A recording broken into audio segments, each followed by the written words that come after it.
तर दोन्ही ठाकरे बंधूंचा एकत्रित भव्य असा मेळावा आयोजित करण्यात आलाय आणि या मेळाव्यावरून भाजप नेत्यांनी आता ठाकरेंवरती हल्लाबोल केलेला आहे।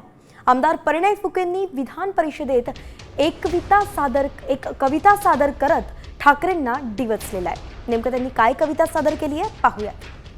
घरात आईला म्हणणार मम्मी, कारण हे जे मराठीचा पुडका करतात आहे ना, आणि जे उद्या जे सभा घेत आहे त्यांच्याकरता ही कविता आहे।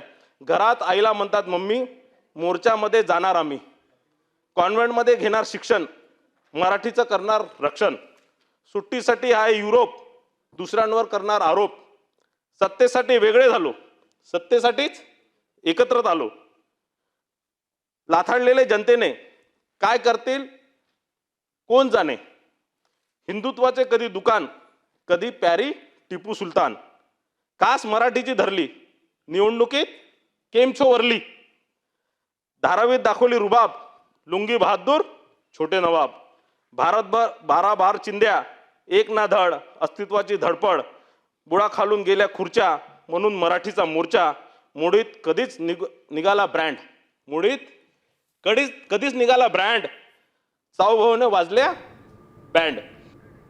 आता isakal.com आहे देशातील नंबर 1 ची मराठी न्यूज वेबसाईट। प्रत्येक अपडेटसाठी isakal.com ला नक्की भेट द्या।